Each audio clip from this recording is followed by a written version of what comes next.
வணக்கம் தமிழ் மக்களே. இன்றைக்கி நம்ம பார்க்க போகிறது இந்த மாதிரி புடவையிலேருந்து ஒரு டிரான்ஸ்ஃபார்மேஷன் தான். அதாவது இப்படி ஒரு ஜாக்கெட் பீஸு, ஒரு கோட்டு, கூடவே 16 பேனல் வரா மாதிரி ஒரு ஸ்கர்ட் பார்ட். ஒரு புடவையிலேருந்து இத்தனையுமா பண்ண முடியுமே. அதாவது 40 இன்ச்சஸ் ஹைட் இருக்குது இந்த ஸ்கர்ட். பாருங்கள், இதனுடைய ஃபைனல் லுக்கு இப்படி தாங்க இருக்கும். இந்த லேட்டஸ்டான ட்ரெஸ் எப்படி கட் பண்ணுறதுன்னா, அந்த புடவையில் ப்ளைனாக வர பார்ட்டை நான் ஃபஸ்ட்டு கட் பண்ண போகிறேன். அது வந்து கோட்டுக்கு வச்சுக்க போகிறேன். திரும்ப இந்த பிரிண்டட் பார்ட் இருக்கு இல்லையா, இதை வந்து ஸ்கர்ட்டுக்கு கட் பண்ணி எடுத்துக்கலாம். அது போக இந்த முந்தான பார்ட் இருக்கு இல்லையா, இதை வந்து நான் அப்படியே ப்ளவுஸுக்கு கட் பண்ணிக்க போகிறேன்.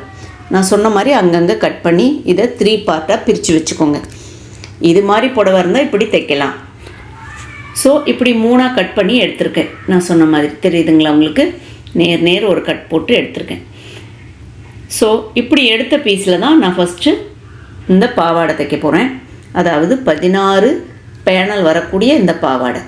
இதில் இருக்க ஃபால்ஸ் அப்படியே இருக்கட்டும், நம்ம அப்படியே வச்சு கட் பண்ணிக்கலாம். ஸோ இதில் பாருங்கள், அகலம் வந்து ஒரு 60 இன்ச்சஸ் வைக்கிறேன் நான்.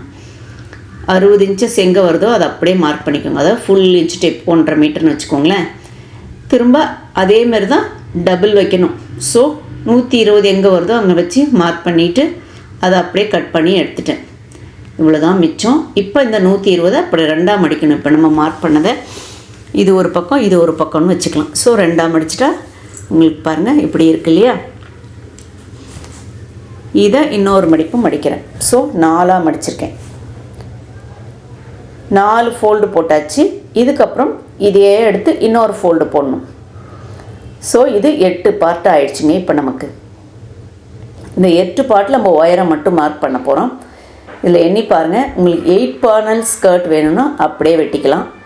ஆனால் நான் 16 பேனல் வெட்ட போகிறேன். இப்போ பாருங்கள், 8 பார்ட் இருக்குது. இதை என்ன பண்ணுங்கள், அதை அப்படியே இன்னொரு மடிப்பு மடித்தா 8 × 2 நமக்கு 16 பேனல் வந்துடுது இந்த ஸ்கர்ட்டு. ஸோ 16 பேனல் வச்சுட்டு இந்த துணி கொஞ்சம் பஃப்னு இருக்கிறதால இதை அங்கங்கே பின் பண்ணிக்கோங்க. வெட்டும்போது அது மாறாமல் ஸ்லிப் ஆகாமல் இருக்கிறதுக்கு தான் அது. ஸோ இதில் எவ்வளோ வேணும்னா, எனக்கு 40 இன்ச்சஸ் வேணுங்க ஹைட்டு. ஆனால் நான் இதில் 38 தான் ஹைட் வைக்கிறேன். மிச்சம் 2 பெல்ட்டுக்கு வந்துட போது. 38ல் கொஞ்சம் எக்ஸ்ட்ரா வச்சுக்கிறேன் தையலுக்காக. ஸோ 38.5 கணக்கு பண்ணிக்கிறேன் நான். மிச்சம் பெல்ட்டுக்கு வைக்கும்போது 40 கிட்ட நமக்கு ஹைட் வந்துடும். சரியா? இப்போ இந்த 38.5 வச்சு நான் இதை அப்படியே வெட்டிக்கிறேன். இந்த இடம் வருது, இந்த இடத்துல அப்படியே நேர்க்க வெட்டி எடுத்துக்க போகிறேன். அவ்வளோதாங்க. இப்போ இந்த ஸ்கர்ட்டோட ஹைட் நமக்கு கிடச்சிடுது. இங்கே பார்டர் இருக்கு இல்லையா, அந்த இடம் வரைக்கும் நம்ம வெட்டக்கூடாது, அதுக்கு முன்னாடி வரைக்கும் வெட்டணும். இது பாருங்கள், இதனுடைய சென்டர் மார்க் பண்ணிக்கிறேன். அதாவது இது 8 கிட்ட இருக்குது. இப்படி நம்ம மடித்து வச்சது இதனுடைய சென்டர் 4 கிட்ட வருது. 4 கிட்ட ஒரு மார்க் பண்ணி வச்சுக்கிறேன். பாருங்கள், இந்த பார்டருக்கு கொஞ்சம் மேலே வரைக்கும் ஒரு மார்க் பண்ணிக்கோங்க. பார்டர் வரைக்கும் போகக்கூடாது, ஏன்னா எல்லா பேனலும் ஒரே மாதிரி வரணுன்றதுக்காக பார்டர் வந்து கொஞ்சம் மேலே வச்சு மார்க் பண்ணிக்கிறேன். ஜஸ்ட் அதுக்கான அளவெல்லாம் கிடையாது. இப்போது நான் இங்கே மார்க் பண்ணிட்டேன். இதை வந்து ஸ்கேலில் இங்கேருந்து இது வரைக்கும் கொண்டாந்து ஜாயின் பண்ண போகிறேன். அதேமாரி தான் அந்த சைடுலேருந்து இது வரைக்கும் கொண்டாந்து ஜாயின் பண்ணிக்கிறேன். அது எப்படி மார்க் பண்ணியிருக்கேன்னா, அந்த வீடியோ மிஸ்ஸிங்கு, அதை தான் நான் நோட்டில் சொல்கிறேன் பாருங்கள். அதாவது நமக்கு 38 வச்சுருக்கேன் இல்லையா ஹைட்டு, கொஞ்சம் தையலுக்கும் கொஞ்சம் எக்ஸ்ட்ரா விட்டுக்கிறீங்க. அது மாதிரி வச்சு இந்த ஹைட்டை இப்படி வரைஞ்சிருக்கேன். அதாவது இது வந்து நமக்கு பெல்ட்டுக்கும் சேர்த்து 40 கிட்ட வருது ஹைட்டு. இடுப்பு சுற்றளவும் நமக்கு 40 தான் இருக்குது. இங்கே பாருங்கள், இந்த இடுப்பு சுற்றளவு 40 இருக்குது. இந்த 40 வந்து நம்ம 16ஆக டிவைட் பண்ண போகிறோம். 16 பேனலுக்கு அப்படி டிவைட் பண்ணாக்கா 2.5 வருது. ப்ளஸ் 1 இன்ச்சு எக்ஸ்ட்ரா சேர்க்க போகிறோம். 2 பக்கமும் தையல் வேணும் இல்லையா நமக்கு, தையலுக்கு 1 இன்ச்சு போயிடும். அதனால் ஸோ சேர்த்துட்டா 3.5. இந்த 3.5 தாங்க நான் அங்கே வச்சு மார்க் பண்ணியிருக்கேன். அதாவது சென்டருக்கும் இதுக்கும் நான் மார்க் பண்ணியிருக்கிறது 3.5 தான். 2 பக்கத்துக்கும் சேர்த்து 3.5. உங்களுக்கு பார்க்குறதுக்கு இப்படி ஸ்கொயர் பீஸாக இந்த இடம் தெரியுது. நான் இப்படி மார்க் பண்ணியிருக்கேன். அது அந்த வீடியோ மட்டும் மிஸ்ஸிங். அதை நோட்டில் உங்களுக்கு போட்டு காமிச்சிருக்கேன். தெரியுதுங்களா உங்களுக்கு? ஸோ அதை தான் அதில் மார்க் பண்ணியிருக்கேங்க நான். மார்க் பண்ணிவிட்டு அதை அப்படியே வெட்டுங்க. இது 16 பேனலுங்கிறதால இடுப்பு சுற்றளவை 16ஆக வகுத்து அதை கூட ஒன்று சேர்த்துக்கிட்டா சீம் அலவன்ஸுக்கு 3.5 வச்சு இதை ஃபுல்லாக அப்படியே வெட்டி எடுத்துக்கிறேன். இந்த கிராஸ் பீஸ் ஃபுல்லாக நம்ம வெட்டிக்கலாம். இது அப்படியே இருக்கட்டும். நமக்கு நாடாவுக்கு கீழே வைப்போம்லே அந்த குஞ்சம், அதுக்கு அந்த வைக்கிறதுக்கு யூஸ் ஆகும். அந்த பிட்டு இல்லை நாடா தைக்க யூஸ் ஆகும். இதை பத்திரப்படுத்தி வச்சுக்கலாம். ஸோ இப்படி 16 பீஸ் வெட்டிட்டேன், அதாவது 16 பேனலாக ஆக்கிட்டேன். பாருங்கள், உங்களுக்கு இப்படி தான் இருக்கும் அதனோட லுக்கு. கீழே பார்டர் மட்டும் கண்டினியூஸாக வரும். இதனுடைய பேக் சைடு இது, உள் பக்கம் இப்படி இருக்குது. அதாவது உங்களுக்கு சிங்கிளாக போட்டால் இந்த அளவுக்கு வருங்க, தெரியுதுங்களா? இவ்வளோ கேப்பில் இந்த கலி ட்ரெஸ்ன்னு சொல்லுவாங்க, அதாவது பேனலாக வர்றதுக்கு தான் அது பேர். இது எல்லாத்தையும் ஜாயின் பண்ண போகிறோம் ராங் சைடில். அப்படி ஃபுல் அண்ட் ஃபுல் ஜாயின் பண்ணிட்டால் நமக்கு அந்த ஸ்கர்ட் வந்துடும். பாருங்கள், இந்த மாதிரி ஒரு லுக்கில் இருக்கும். இந்த ஸ்கர்ட் நான் சிங்கிளாக உங்களுக்கு போட்டு காமிக்கிறேன். இது டபுளாக போட்டால் இந்த மாதிரி இருக்கும். ஸோ இதுக்கு நான் லைனிங் சும்மா ஜஸ்ட் இப்படி தான் வெட்டியிருக்கேன். லைனிங் உயரத்தை மட்டும் எடுத்துகிட்டு நடுவில் ஒரு கிராஸ் கொடுத்து ரெண்டுத்தையும் வச்சுருக்கேன். தெரியுது அவங்களுக்கு, பார்த்தாலே தெரியும். இது அவ்வளோ கஷ்டமானதில்லை. வெளியில் இருக்கிறது தான். அப்புறம் மேலே மட்டும் கொஞ்சம் ஒரு 5 இன்ச்சு கிட்ட நம்ம இந்த இடத்துல ஓப்பனுக்கு விட்டுட்டு மித்தது சைடு ஜாயின் பண்ண போகிறோங்க.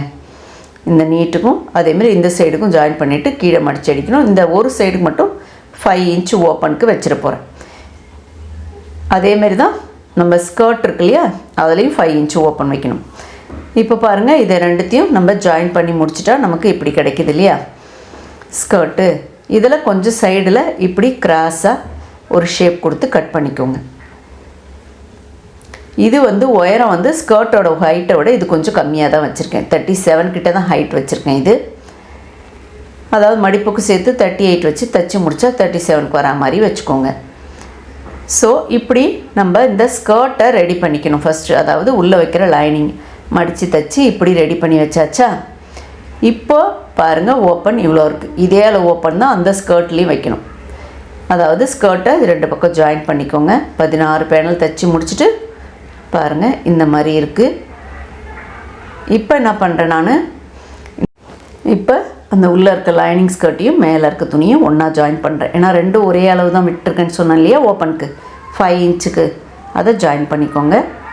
ஜாயின் பண்ணி முடிச்சுட்டு அதை ட்ரிம் பண்ணிவிட்டு அந்த ஓப்பனை க்ளோஸ் பண்ணணும். அதாவது நம்ம ஹூக் வைக்கிற மாதிரியா இல்லை ஜிப் வைக்கிற மாதிரியா. நான் இதில் ஹூக் வைக்கிற மாதிரி தான் ஒரு 2 இன்ச்சு இருக்க அகலத்துக்கு துணியை வெட்டி அதை கீழ்ப்பக்கமாக வச்சு தைக்கிறேன்.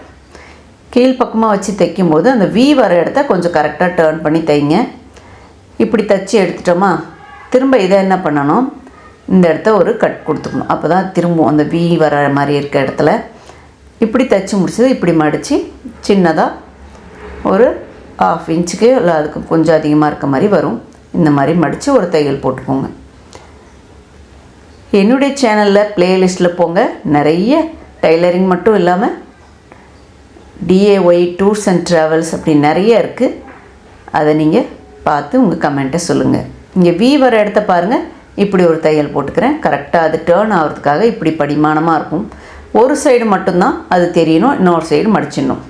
தெரியுமில்ல உங்களுக்கு, ப்ளவுஸில் தைக்கிறீங்கள ஹூக்ஸ் பட்டி வரும், இன்னொன்று எக்ஸ்ட்ரா நீட்டிகிட்ருக்கும். அதே மெத்தட் தான் இதுக்கும். ஸோ இப்படி தைச்சி முடிச்சிட்டேன்னா இதில் ஹூக்ஸ் வைக்க வேண்டியது தான். இதில் அந்த ஹூக்ஸ் மாட்டுறதுக்கு ஐஸ் வச்சிடணும். ஸோ இப்போ இந்த பார்ட்டு ரெடி. இதுக்கப்புறம் இடுப்புக்கு பெல்ட் வைக்க போகிறோம். அந்த பெல்ட்டுக்கு பாருங்கள், இந்த மாதிரி நானும் ஒரு 3 இன்ச்சுக்கிட்ட வெட்டியிருக்கேன். அதுக்கு லைனிங் வச்சே தைச்சிட்டேன். அதுக்கு முன்னாடி நாடாவும் ரெடி பண்ணிவிட்டு அதில் தொங்கல்லாம் வச்சு முடிச்சிட்டேன். ஏன்னா பெல்ட் தைச்சிட்டு திரும்ப உள்ளே கோக்கணும். நான் அதை முடிச்சுட்டு தான் தைக்கிறேன். உள் பக்கமாக பெல்ட்டை தைச்சி அதை மேல் பக்கம் இப்படி திருப்புறேன். நல்ல பக்கத்துக்கு இப்படி திரும்பி வரா மாதிரி. நம்ம 40க்கு 38.5 தான் அதுக்கு வச்சோம். அதாவது தையல் போக 38 இருக்கும். மிச்சம் 2 இன்ச்சஸ்க்கு தான் நான் பெல்ட்டு. அதாவது நீங்கள் 3 இன்ச்சஸ்க்கு வெட்டினீங்கன்னா இப்படி தைச்சி முடித்தா அந்த 2 இன்ச்சஸ் ஹைட்டுக்கு வரும். இப்படி பெல்ட்டை தைச்சி முடிச்சிட்டோமா, முடிச்சுட்டு இதுக்கு மேலேயே இன்னொரு தையல் போடணும். அது படிமான தையல். என்னுடைய சேனல் நிறைய பேர் சப்ஸ்கிரைப் பண்ணாமையே பார்த்துட்ருக்கீங்க. சப்ஸ்கிரைப் பண்ணிவிட்டு பாருங்கள், நான் போடுற வீடியோஸ் உங்களுக்கு உடனுக்குடனே வரும். பார்த்தீங்களா, இந்த மாதிரி தாங்க இருக்கும்.